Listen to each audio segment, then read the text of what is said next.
Assalamualaikum warahmatullahi wabarakatuh. Selamat siang, salam sejahtera bagi kita semuanya. Teman-teman sahabat UT yang saya cintai, yang saya sangat sayangi, kalau kita bisa melihat dari pajak pertambahan nilai dan pajak penjualan barang mewah, maka kita akan tahu dasar hukumnya seperti apa dulu. Ada Undang-Undang Nomor 8 Tahun 83 tentang PPN dan PPNBM. Kemudian yang kedua ada Undang-Undang Nomor 11 Tahun 94 tentang Undang-Undang Nomor 8 Tahun 1983 tentang PPN dan PPNBM. Kemudian ada Undang-Undang Nomor 18 Tahun 2000 tentang perubahan kedua atas Undang-Undang Nomor 8 Tahun 83 tentang PPN dan PPNBM. Dan ada Undang-Undang Nomor 42 Tahun 2009 tentang perubahan ketiga atas Undang-Undang Nomor 8 Tahun 1983 tentang PPN dan PPNBM. Ada juga Undang-Undang Nomor 11 Tahun 2020 tentang Undang-Undang Cipta Kerja, dan ada Undang-Undang Nomor 7 Tahun 2021 tentang harmonisasi peraturan perpajakan. Artinya apa?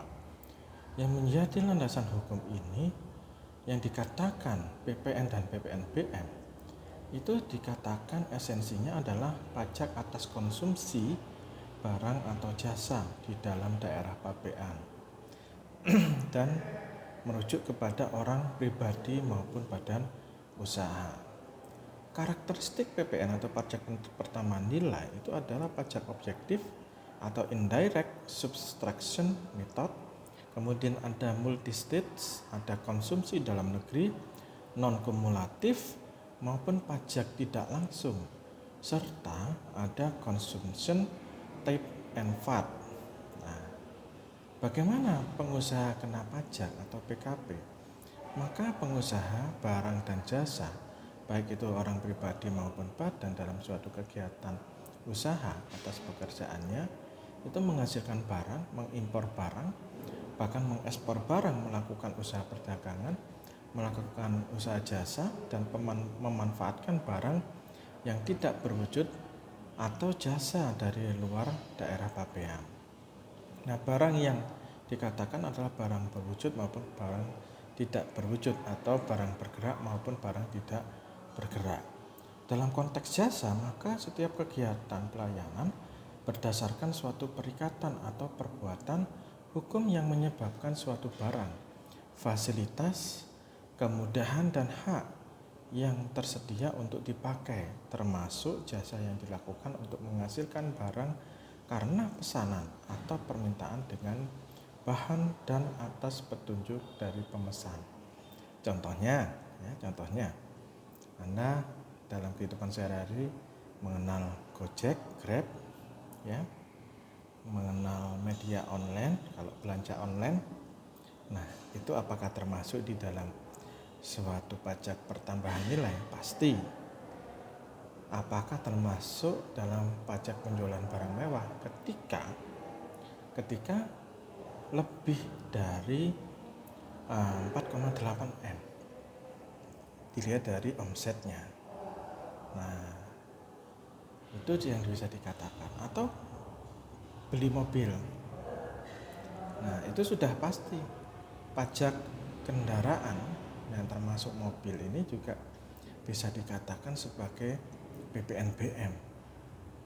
Ya, kita harus melihat dari berapa cc kapasitasnya, nah, atau jarak jauhnya per kilometernya, atau sudah dipergunakan. Nah, tetapi itu bisa jadi milik pribadi, bisa jadi badan usaha karena itu milik perusahaan. Nah, pertanyaannya adalah kapan suatu pengusaha kena pajak, suatu penghasilan kena pajak, atau pengusaha kena pajak itu dikenakan penghasilan, dikenakan pajak. Tentu omsetnya harus lebih dari 4,8 M dalam setahun, dan itu wajib pengusaha kena pajak atau penghasilan kena pajak. Nah, tidak termasuk pengusaha kecil, kecuali pengusaha kecil yang memilih untuk dikukuhkan sebagai PKP. Nah, jadi PPNBM itu bisa dikenakan oleh pengusaha kecil, tetapi ketika dia mengajukan untuk dikukuhkan sebagai PKP.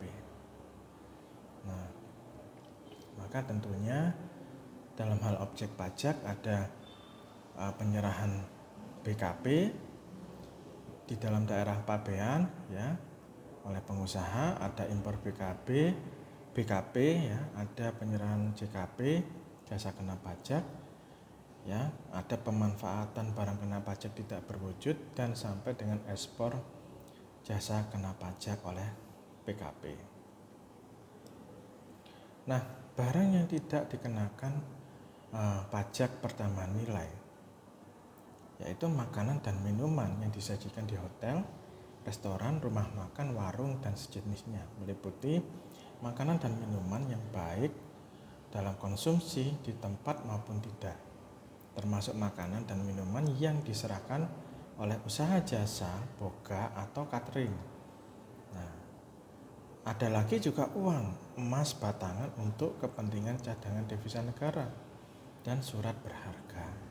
Nah, jasa yang tidak dikenakan pajak pertambahan nilai adalah jasa keagamaan, jasa kesenian dan hiburan, jasa perhotelan, jasa boga dan catering, jasa penyediaan tempat parkir, jasa yang disediakan oleh pemerintah dalam rangka menjalankan pemerintahan secara umum. Nah, bagaimana penyerahan barang kena pajak? Maka penyerahan hak atas BKP karena suatu perjanjian, pengalihan BKP karena suatu perjanjian sewa beli atau perjanjian leasing, penyerahan BKP kepada pedagang perantara atau melalui juru lelang dan sebagainya. Nah, penyerahan yang bukan penyerahan barang kena pajak termasuk penyerahan barang kena pajak untuk jaminan utang piutang, penyerahan BKP kepada makelar sebagaimana yang dimaksud dalam Kitab Undang-Undang Hukum Dagang dan sebagainya. Nah, tarif PPN dan cara menghitung pajak, maka PPN itu sama dengan tarif kali dasar pengenaan pajak. Ya, misalkan ya, tarif PPN 5% ya, maka dikalikan dasar pengenaan pajaknya berapa. Nah, tuh.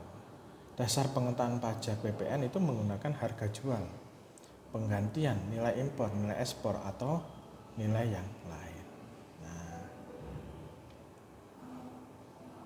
itu yang mungkin bisa saya sampaikan seputar pajak pertambahan nilai dan pajak penjualan barang mewah. Terima kasih.